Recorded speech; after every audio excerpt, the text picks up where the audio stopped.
So, Charles, it's an absolute pleasure to welcome you here tonight. We're going to talk about a topic around fire and the world on fire. And I'd love you to share your thoughts with us. And I know you've written quite extensively about this. And to start, I mean, how do you describe the global context of fire at the moment? Oh boy. I mean, there's so many levels that I like to uh, think about it at. Um, there's like a one level of land management practices and the different causes in every place for rampant fires, and then there's another level of global ecosystem disruption, Mm, and then there's also kind of like a psychological level that um, and I just can't help but thinking in symbolic or mythic terms that what's happening in the world and what's presenting itself for our attention and notice is some kind of mirror for what's happening in our society and in ourselves. So I'm happy to, we have some time together here. I'm happy to go into any of these different levels with you, wherever the interest is at.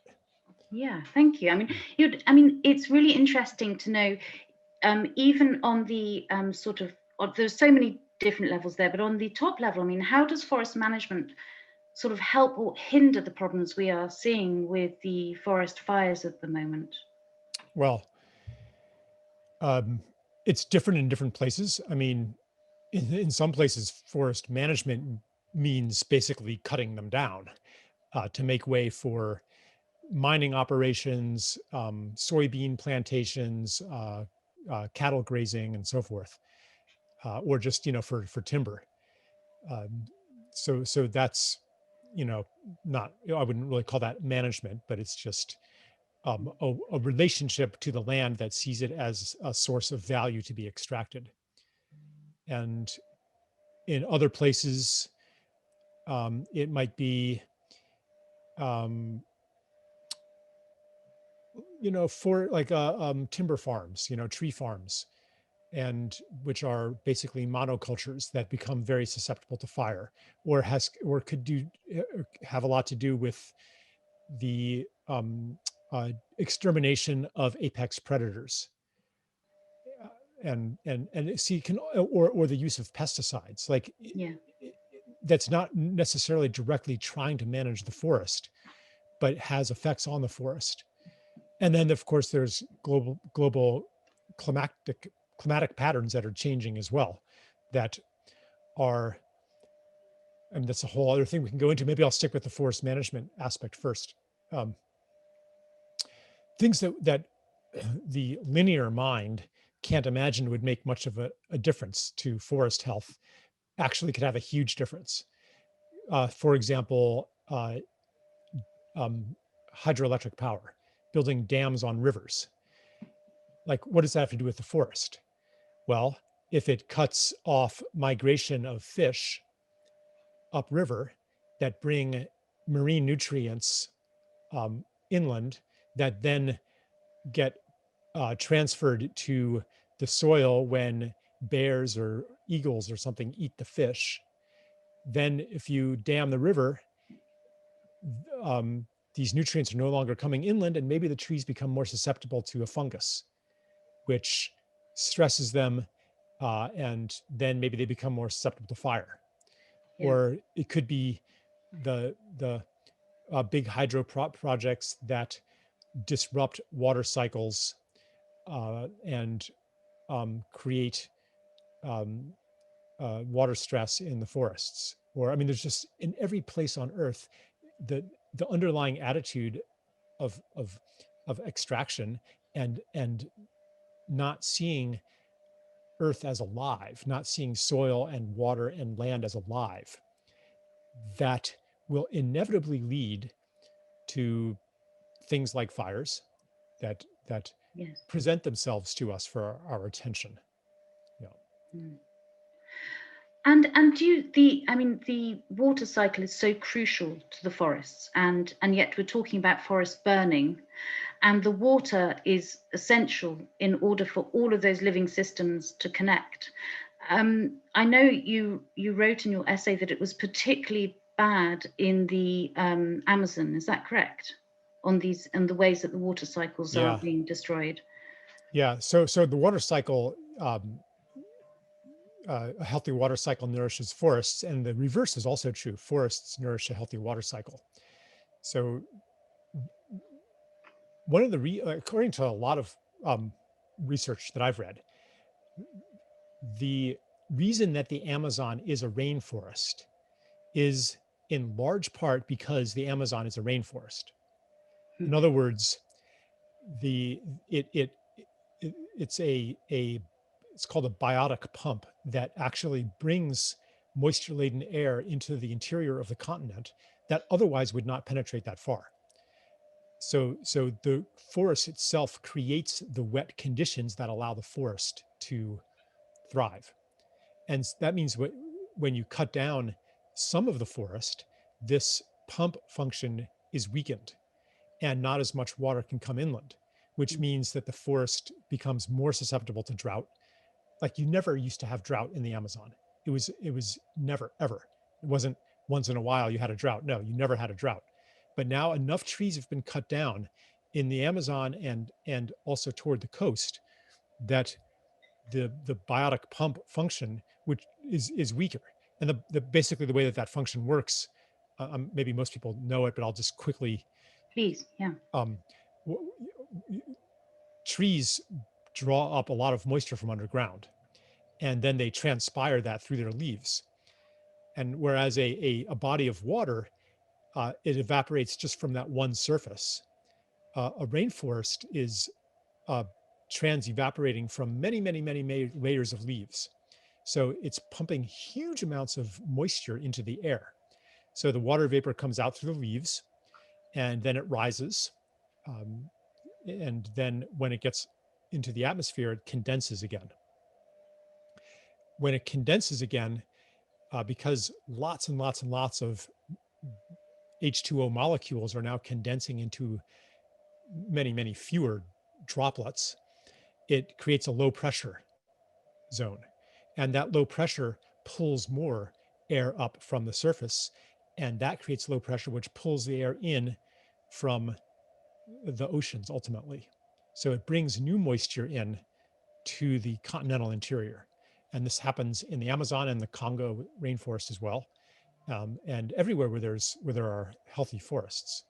So it creates air currents that are really part of Earth's physiology. It's like part of Earth's circulatory system.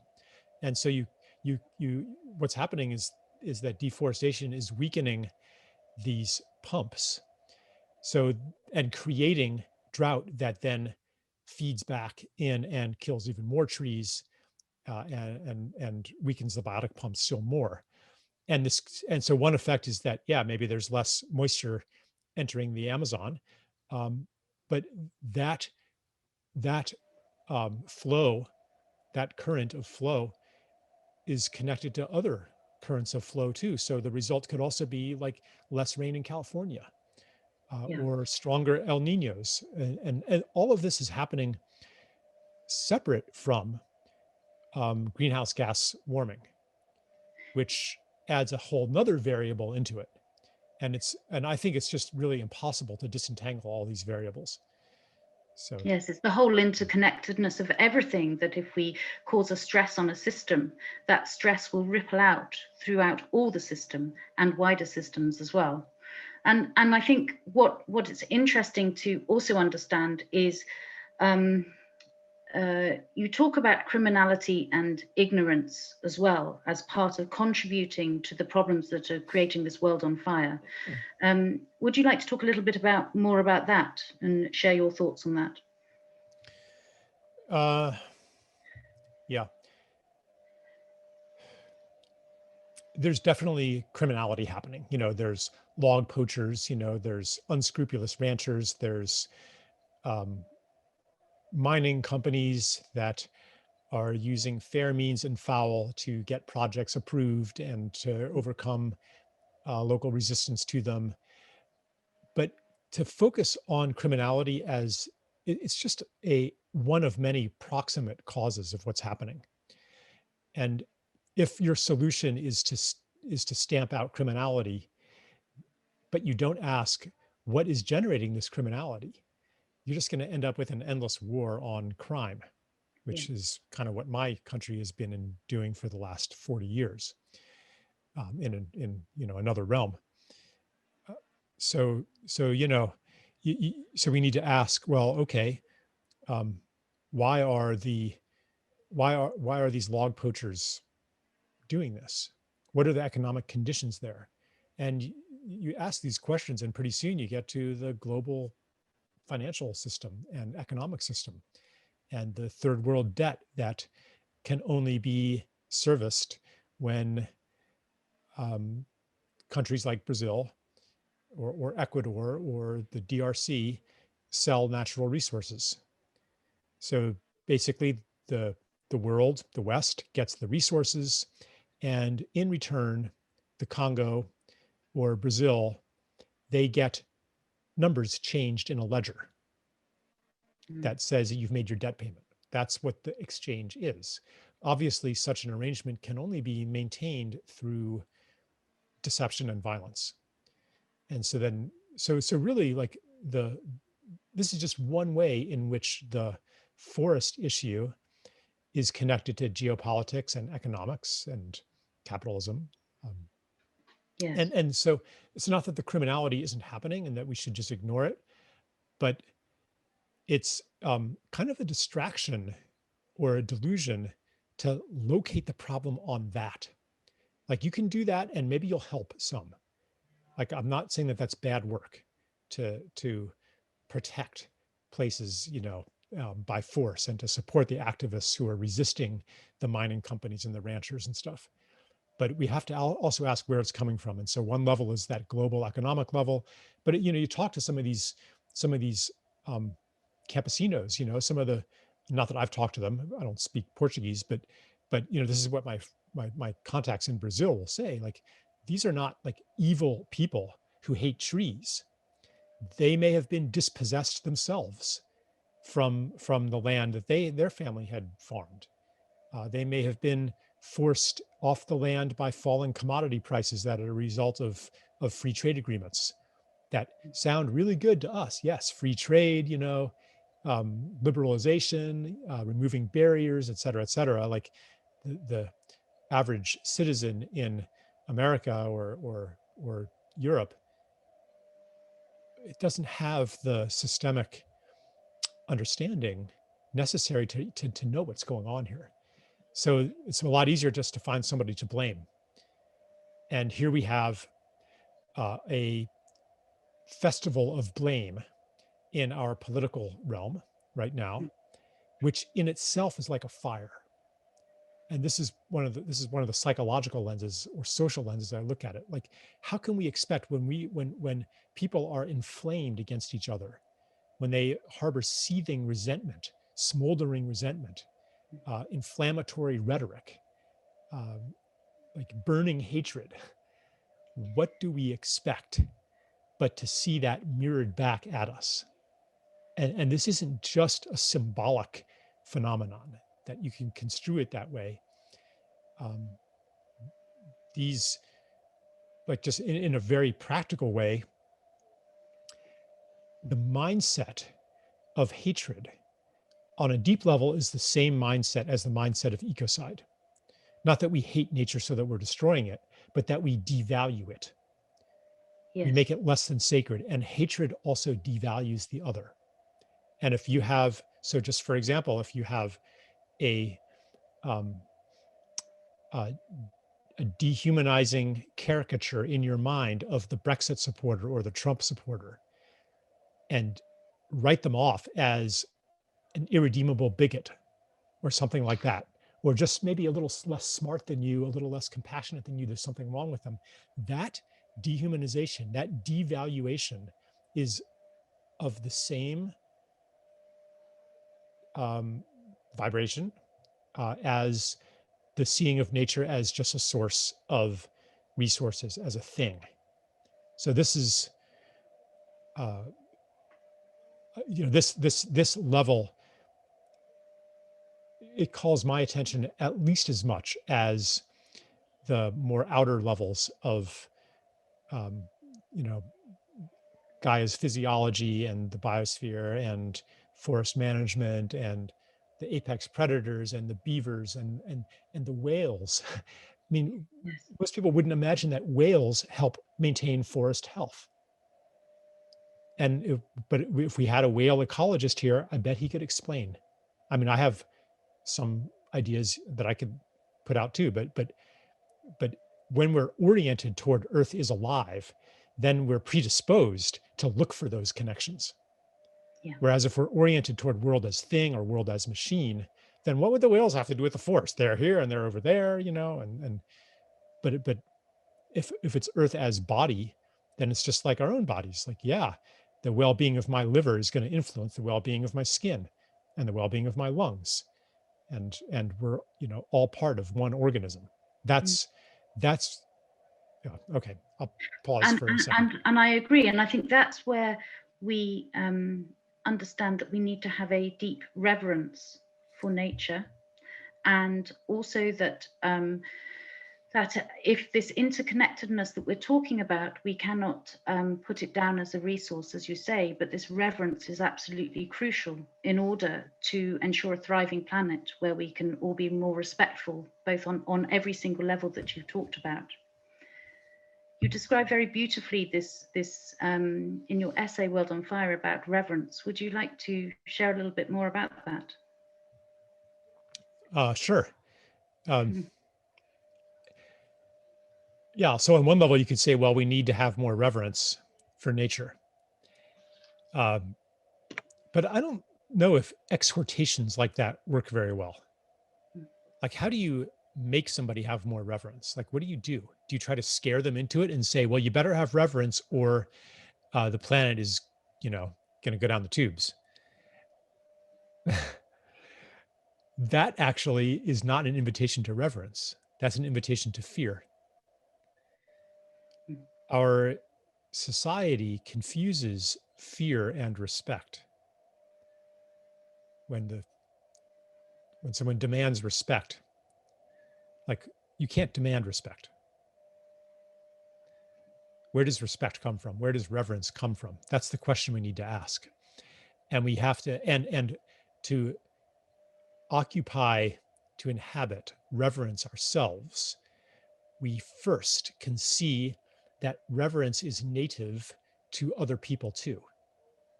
If I see you, Alicia, with reverence, I see a being that herself is reverent.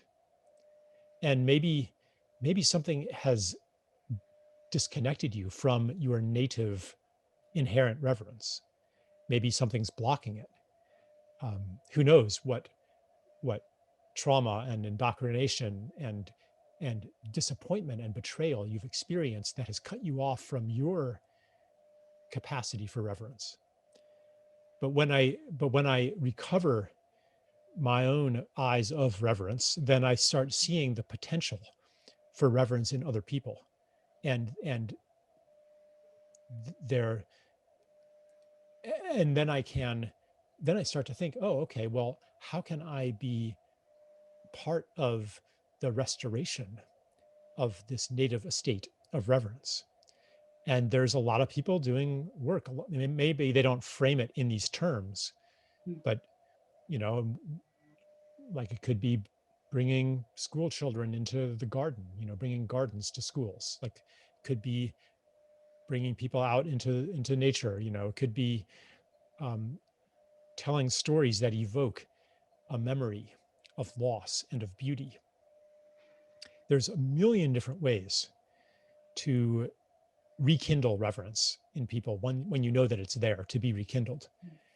And when you see that in them, rather than what disappointment and betrayal have taught us about other people that lead us to write them off, But if we're going to write off all of the people in this world who seem to be mindlessly pursuing their their personal security and comfort, if we just write them off, then we're going to be a pretty small minority fighting people who don't want to change.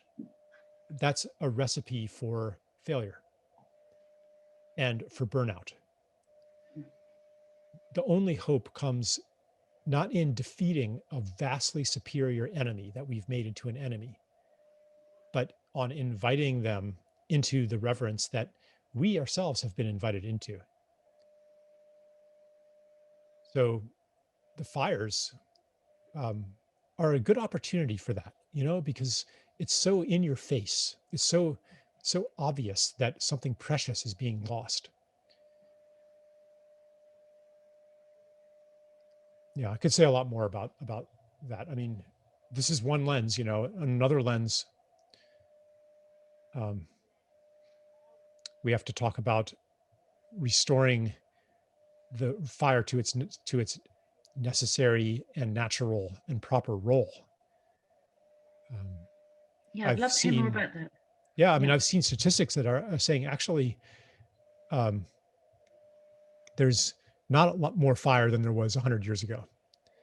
Partly that it's more in our consciousness, and maybe some of the fires are more intense. But if you look at U.S. statistics going back 100, 200 years, there were massive, massive fires before the um, you know before the last couple generations, and which suppressed fire for a very long time and got us used to thinking that fire is an anomaly or shouldn't happen.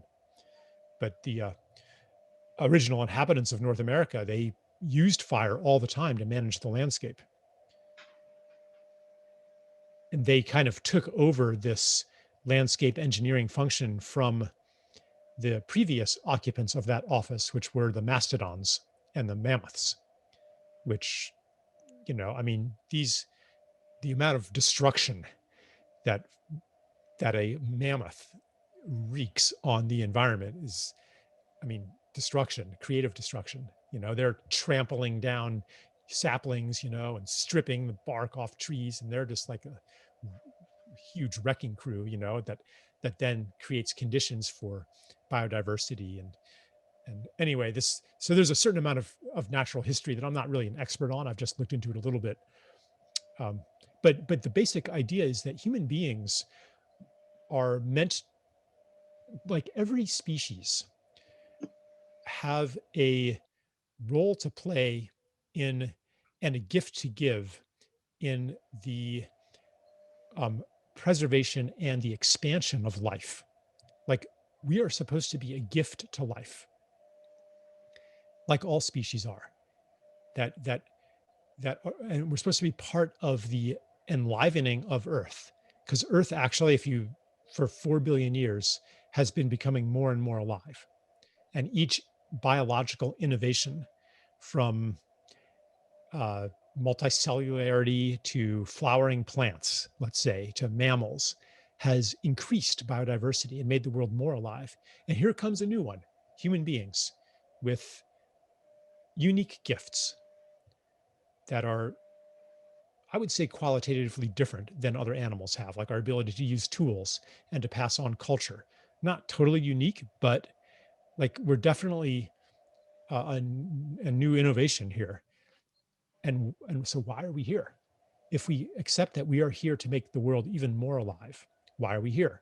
Well, other cultures, indigenous cultures, did and in some places still do enact that function and they understand themselves as taking care of the land and making it more living and being part of it. So that's, I think, where that is what the ecological crisis is offering us. It's it's it's tapping on our shoulder and saying, hey, remember why you're here. And to the extent that it is disturbing what's happening today, that's like that tap on the shoulder getting stronger and stronger. And it will not go away until we accept that role as servants of a living planet and ultimately a living cosmos. And it won't go away if, say, we cut climate, we reduce global warming. This is Bill Gates' proposal that, we spray reflective aerosols into the stratosphere to cool down the Earth and do a little bit better in our effort to treat Earth as an engineering object.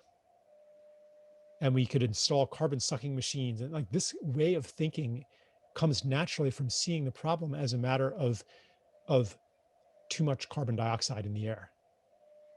And what I'm saying is that is a too narrow a lens. Sure. And we're absolutely out of balance. And we will be hearing actually from Satish Kumar tomorrow, who talks about this great, the absolutely essential way of being in balance with nature and getting our connection back to nature, which is absolutely crucial, which will then reduce these bigger problems that we're creating. If we work in harmony and balance, then we will work through a lot of these things without having to do those technological solutions. Do you think we will need technological solutions in order, because we've taken the journey too far on destroying our planets at the moment? Or do you feel that if we develop the reverence and the technological solutions will only make things worse unless they come from reverence? Yeah. But yes, like technological, it depends what you mean by technological. Like anything that we do with our hands and our minds, in a sense, is technological. Going back to the Greek root, techne, and logos, right? It's a logic of crafts. It's a logos of crafts. That's what technology is. So yes, our function here depends on technology, but what kind of technology? So this is, in my climate book, I thought made a pretty good case. Others have made it better, but that if we simply turned our, I even did some calculation that if we devoted 1/10 of the global military budget to soil and water restoration, regenerative agriculture, holistic grazing, holistic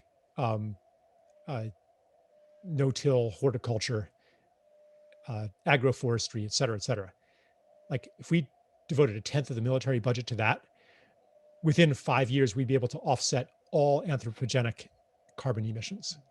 Like the capacity for soil and vegetation to hold carbon is just enormous. And so, yeah, that's a technology. Regenerative agriculture, permaculture, those are technologies. The way that they differ from geoengineering is that they are about coming into a more intimate, multidimensional relationship with other beings, becoming part of a larger whole. And yeah, like, yes, like, and this whole thing about, we're in such an urgent time that we have to do, we have to do geoengineering. You could also say we're in such an urgent time that we have to massively convert agriculture. Well, why is one politically feasible and acceptable and you can talk about it, the other one you can't? Why? That's what we have to ask, rather than to be corralled by a conception of realism that is actually part of the problem. We have to be a bit unrealistic in that sense. Yeah.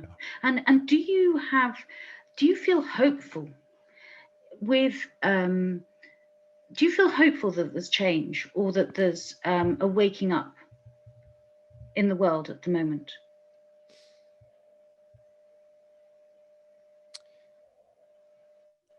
Yeah, I'm hesitating because I'm just thinking what do you mean by hopeful, and what do I mean by hopeful? I think I'm talking about the ways that maybe the politics is changing to be more awake to the environmental crisis, and that there seems to be hope that people are thinking in more regenerative ways. Some governments are taking on, for example, in Wales, the Future Generations Wellbeing Act has been put through, and I feel that there is a shift. But I wonder, from a global perspective, how you think that is going.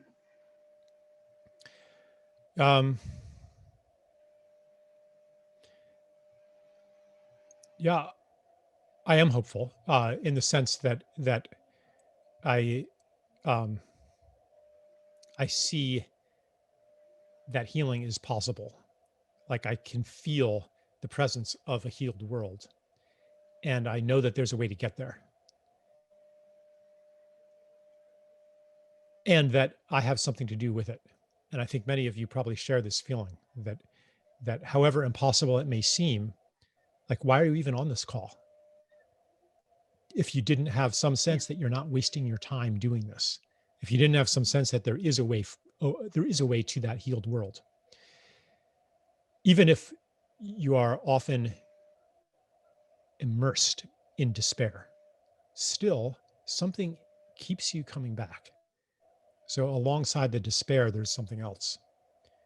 And I share that also. So for me, the hope, which is the premonition of a possibility, cohabitates with despair. Because on many superficial levels, things are worse and getting worse.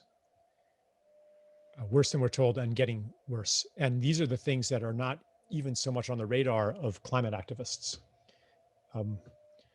Like, for example, what's happening to aquifers when they're over extracted and the various sediments and geological formations settle down and squeeze out the remaining water, and they can't even be replenished. And then the source of year-long springs dries up, and soon after that, the forests burn. Like, and for me, it's like, okay, I'm happy that we're holding as important the health of the ecosystem, the global ecosystem, and the forests, and that we're concerned and that we're directing our attention there. But so easily the attention gets hijacked onto solution pathways that are minimally disturbing to the status quo. It's not that disturbing to the status quo to keep everything going as normal and install some geoengineering things and carbon sucking machines, or convert from fossil fuel electricity to solar panels and wind turbines, which we would so like to think are green until you look into the mining and the production and the disposal of these things, and the enormous silver mines that are required to produce the silver and the rare earth minerals and all that, the lithium, the molybdenum. I mean, it's uh, not pretty. Uh, Mm. yeah. And I'll just, yeah, so I just want to, so yes, we are taking a first step in the right direction. And I just want to um, remind us, including myself, to come back again and again to reverence for a living planet, so that we are not hypnotized by solutions that make sense in, say, carbon arithmetic. Oh, yeah, let's convert to biofuels. But do you know where the biofuels come from? Yes. The deforestation of Namibia and Romania to feed wood chips into power plants in the UK and Germany. Have you seen those? Or all you seeing is some arithmetic? Like, we have to look past arithmetic. Sure.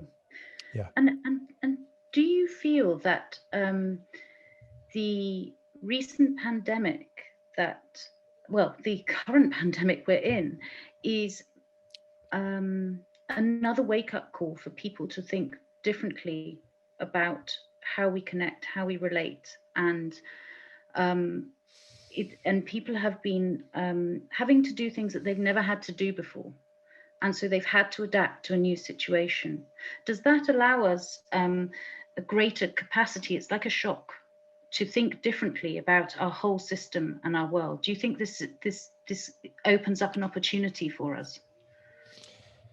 Well, it sounds like you um, know the answer to that. Um, maybe I'll just, I mean, obviously, the changes that we've seen in the last year remind us how big a change is possible when society is in broad agreement about what's important.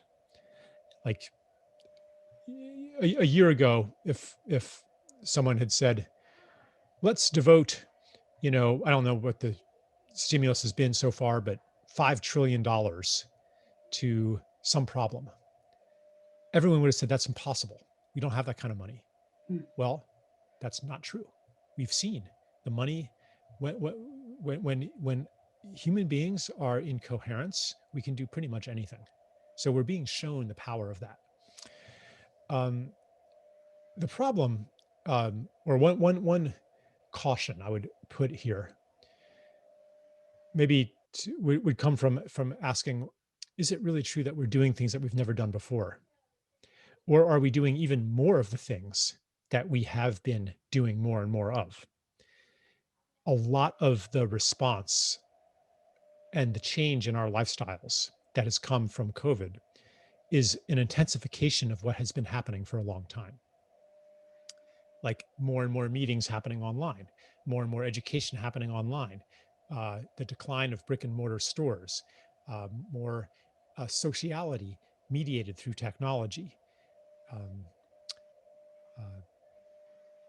more, like greater social distance, more fear of each other. Like these are none of this is new. A society of more and more separation, more and more tech dependence, where the in-person, where the physical is marginalized. Ultimately, where the body is marginalized, where it's about the mind, where it's about abstractions, where it's about quantities. So, where it doesn't matter where you are, where place doesn't matter, where the nature that you see outside your window doesn't matter, because you can import whatever you need from somewhere else. And now you just order it online and it comes to your door. So the question that we're being posed, I think, here is we're basically getting a preview of the future. We're getting a preview of the future in the direction that we had been moving. And we're being asked, is this the future that we want? I wrote an article about this, called The Coronation. I wrote it about a year ago now, almost a year ago, 10 months ago. And I said that we cannot expect lockdown to just last 3 weeks, as we're being told, or distancing or masking. Because the rationale for all of these things will never go away. There could be mutations, new strains. There could be a new disease, or we could just say, hey, X thousand people die each year from the common cold. Like a lot of elderly people die from the common cold. Like, why should we ever go back to a world of in-place gatherings, choirs singing together, dance parties, weddings, festivals, hugs? Why should we ever go back? So this is a bit of a stretch to connect this with fire and climate change. But I see it as part of the same deeper revolution that understands health as a function of relationship. It applies to ecological health. It applies to physical health, mental health.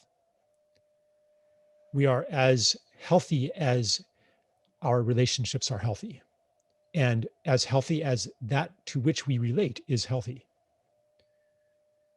So the alternative version of health is health through control, well-being through control, progress through domination. This has been the story of civilization for a long time, that that human destiny is to become the lords and possessors of nature, that we're going to control everything. This was like the future of the 50s and the 60s, weather control. We'll be able to make it rain exactly where we want it in just the right amount. We can totally improve on nature. We can make it rational. This was the vision of human, uh, the fulfillment of human destiny. This was progress, to exert more and more control on the world and on ourselves, on each other, the perfect society. So this, to the extent that we're still indoctrinated to this vision, um, the kinds of responses that we see toward climate change, find something to control. It's carbon. Toward public health, COVID, find something to control.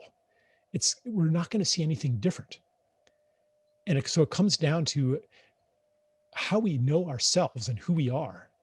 Are we separate beings in a world of competitors and arbitrary natural forces, a world that has no intelligence except to the extent that we impose intelligence on the world? Is that who we are? Or are we interconnected, interrelated interbeings, part of a larger whole, part of a larger intelligence? Which one is it? That's the choice point that we are at, in my view. Yeah, well, and I think you're absolutely right. I mean, it gives us so much to think about, and putting it in the bigger context there, I'm sure it will give us all much time to reflect, and hopefully we will use this time to make the better way forward for our world. I know there's so many people, Charles, dying to ask you a question. Yeah, So, let's do it. It's been wonderful to hear you talk, and I know that we'd like to open up the floor. And I think, Pri, are you going to do the Q&A for us? Yes. Oh, that's wonderful. Charles, thank you so much. I'll hand over to Pri. There is a beautiful question from our dear friend Azul, which I would love to invite her to read. Azul, I'm not sure if you would like to, otherwise I can ask a question for yourself, for you. Let's see, because they are all muted. I'll just invite her and receive the invitation. That's okay. Okay, so what Azul asked Charles was, what is the most important and most beautiful active prayer at this time? Not an easy one. Yeah, beautiful question. I like that question. The most important and beautiful act of prayer. Yeah.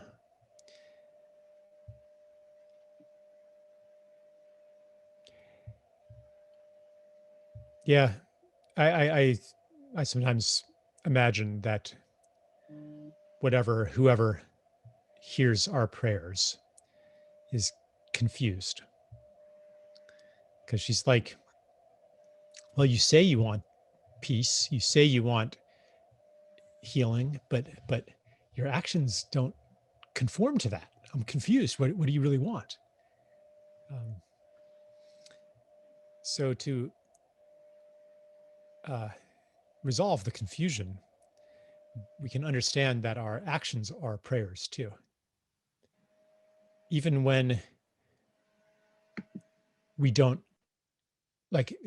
even when we don't know how it's going to play out in the big picture, any action that is in service to life is a prayer for life.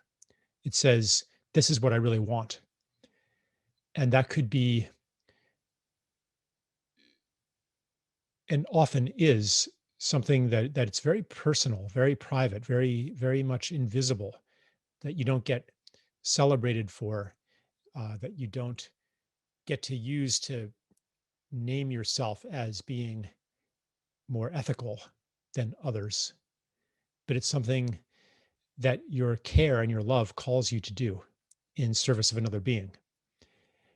And because um, the mind programmed to the cult of quantity says that we should choose our actions based on the maximum impact that they will have. So that might say, well, yeah, it's all fine, it's all well and good to plant your garden, but the climate, that's not going to stop climate change. Right now, you might have to put that down, and put down visiting your elderly auntie in her nursing home, and put down spending a little bit more time with that child, because none of that's going to be there if we don't stop climate change right now. And so you got to get out on the street, or you got to, like, do something about that, because nothing else matters. And what I'm saying is that that the theory of change and the understanding of causality that motivates that way of thinking is itself part of the problem that reduces the world into calculable quantities and causes and effects. And that there's another principle of change at work in the world, in which any act of care, any act of love, any act of compassion, any act in service to life has incalculable effects beyond what we can observe through our evaluation of physical forces. And it doesn't mean that we do these in ignorance of those physical forces. It doesn't mean that we ignore our knowledge of soil when we plant a garden, or that we don't water the plant because, after all, I'm just going to beam love at it. Like, watering it in just the right way is it's the vehicle for the love and the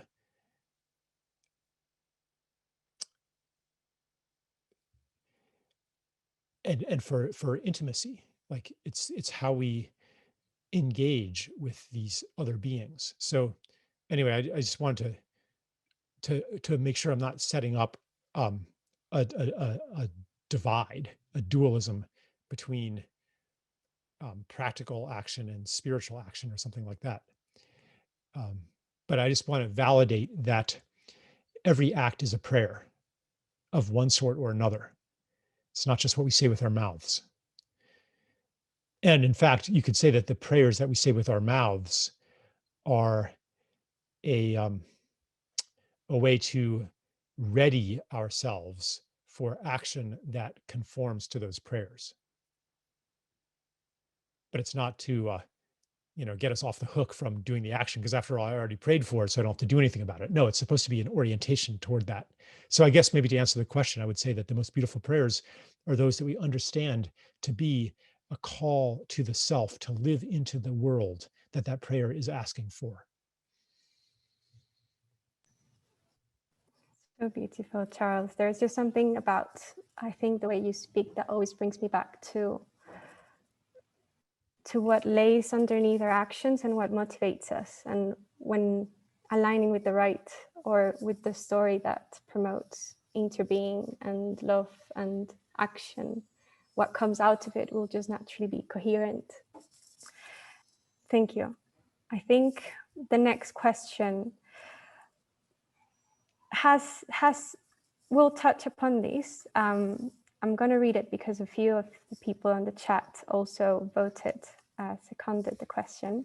So this is a question from Miriam, our program manager, and she's phrased it also very beautifully. She says, as soon as we speak of Earth's resources, there is an immediate detachment from the sentience of nature, the living being of it. What do you witness as the root cause of that disassociation? Is there an invitation within you that you wish to share with people to take out that very ignition of the fire of humankind? Yeah. Right. It's kind of disrespectful to speak of Earth's resources, isn't it? As if Earth were here for us. Like, if I looked at you and only thought of you in terms of the resources you could offer me, that then you wouldn't really trust me, and I probably wouldn't treat you very well.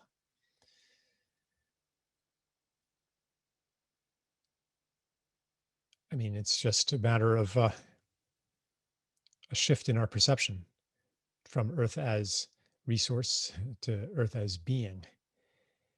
Um,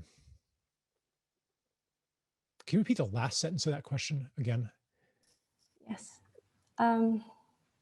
Is there an invitation within you that you wish to share with people to take out that very ignition of the fire of humankind? As in the root of, where does the root of that disassociation lie, right?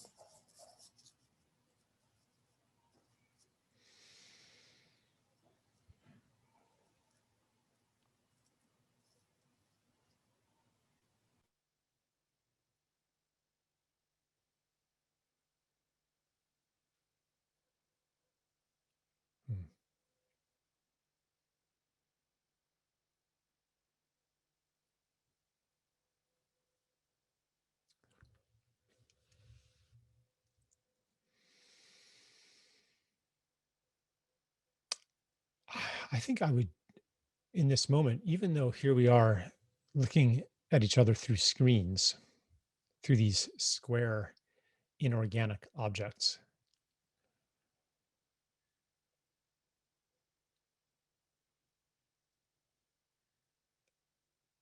even in this moment,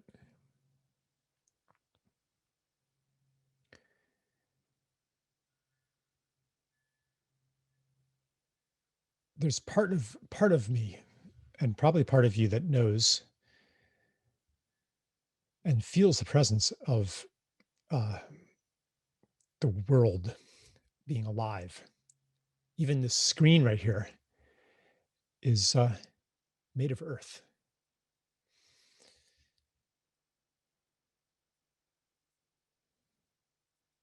This is, like before, you know, I talked about this innate reverence.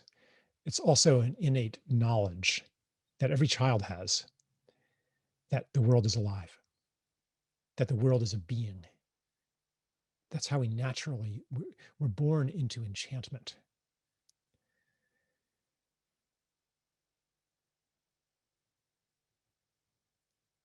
So maybe the turn off switch for the ignition, for the igniting of the fires, it's to come down to this core knowledge that is with us all the time.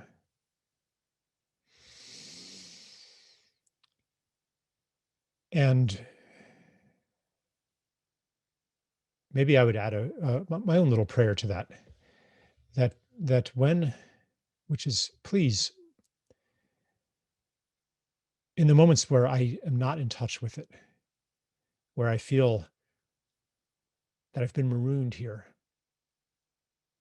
marooned in a dead world, in a world of things, where in those moments where that knowledge becomes just an ideology, just something I heard once, that some wise person said once, that I believed once. In those moments, may we be granted help to remember. May something or someone touch that knowledge that's still there. And then may we, when that knowledge is there, may we, each of us, be the agent of that awakening of that knowledge in others. So we carry it with us, and we are carried in it by each other. And by carrying it with us, we carry it to others. That's the foundation, of those million ways of awakening reverence for for the living world and for life. Thank you. Really well said. I have another question which will turn on a bit of the practical side of the action we're speaking of, that I would love to invite Hannah Field. I might have to find you so I can turn your mute off. Let me see if you give me just a sec. Go ahead. Great. Great. Can you hear me? Okay. Yes. Okay, great. Hi, Charles. Thank you so much for this evening and being like a constant source of inspiration. It's a bit of a change in feel from the reverent to the practical. I work with farmers a lot and they're worried about business collapse and all sorts. So it was around the political movement at the moment, moving to make decisions about land use and land management based on putting a monetary value on nature, on the rest of nature. So whether that's valuing an elephant at $2 million or valuing a forest maybe to stop the fires eventually.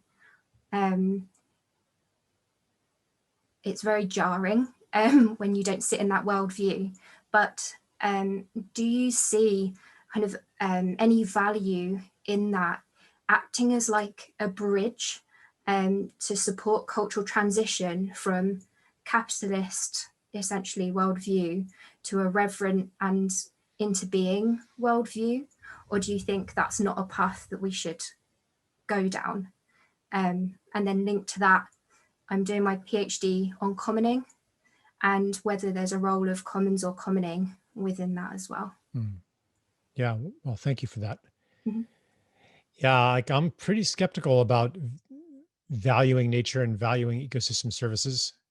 I mean, it's probably better to value an elephant at $2 million and, you know, that forest at $5 billion than it is to value them at zero. But the true value is infinite. So the danger is that when you value that forest at, say, $5 billion, then if you could make $6 billion from it by cutting it down and paving it over and mining the minerals underneath it, that same logic says you should do it because it's only worth $5 billion and you could make $6 billion. That's kind of what happens when ecosystem services or even carbon dioxide gets monetized. A friend of mine in Brazil told me the story about you know, these very well-meaning carbon activists going down there and telling local people that their trees were worth X amount of money now. And the result was that the trees all got cut down because they began to think of them in terms of being valuable for money, not in terms of being valuable because they're valuable, because they're sacred. So like I can see that, you know, in certain applications, it might be expedient to assign value to nature and to, you know, that might be expedient to help protect something. But I think it fosters the wrong perception. It strengthens the worldview of instrumental utilitarianism, that nature is valuable for what it provides to us. I mean, because that's what money is. Money is something you pay to get something you want. You know, it can't. Like, what if we calculated your value at $2 million, and I could, you know, sell you to human traffickers and make $3 million? Like, should I do that? Like you know, no one is only worth a certain amount of money. So I'm skeptical of that approach. Although there might be instances where you could, you know, argue for it.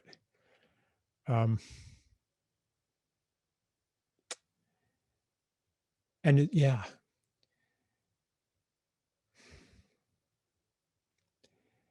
one thing that it does to farmers, when you have these monetized solutions, you end up imposing generic formulas on farmers that, for example, say you are compensating farmers for total carbon sequestration in their soil as measured by some procedure, or by total increase in biomass on the forest that they manage, or something like that. Well, you're basically telling the farmer that here's what your land needs. But can you actually know that as a distant bureaucrat or as an AI algorithm? Does your knowledge supersede the knowledge of that farmer in intimate relation with that land, who might, because of decades or generations of relationship to that land? I mean, I want to talk about, third world peasants here too, and indigenous people. Maybe their deep, intimate knowledge of the land recognizes that actually right now, increasing biomass is not the first step to take. Actually, right now, we shouldn't try to build soil as fast as possible, except maybe in that plot over there, but not over here, because what really needs to happen here is that some, natural forest succession has to happen, and it'll increase soil in 300 years, but it'll take a while. Like how do we know? And so like the mindset of applying generic solutions onto a blank canvas, that is part of the mechanical way of seeing the world. That is in the same mindset as the commodification of the world. It's the reduction. It's a kind of a reductionism. And so this is like, I don't know, maybe this is a bit of a too subtle protest against these practices. But I mean, I know farmers who've had this kind of problem, where like in New Zealand, one of them is like the government is paying them and requiring them to plant certain kinds of trees. And the guy's like, but that's not ecologically appropriate right here in this particular microclimate. So I think that the direction I would like to see us go is toward more trust and more support for people who are actually in relationship to land. And to ask, how do we help them deepen their relationship to the land and listen to the land? Well, part of that might be relief from market pressures that are constantly pressuring them to maximize cash flow. Like a lot of farmers, they know what they're doing is harming the land, but they feel that they have no choice. So we could ask, how do we give you the support you need to, and maybe some of them do need to learn some things, and maybe, and this is not a simple question, but what are the conditions that are cutting the farmer off from the land? And how can we support the people who know the land best to participate in land healing? Because the solution to climate change is land healing and water healing. It's not, I mean, I say reducing greenhouse gases is fourth priority in the global ecological crisis right now, fourth priority. And I could go through the top three priorities in my mind, but I'll stop there. I think I've addressed the question.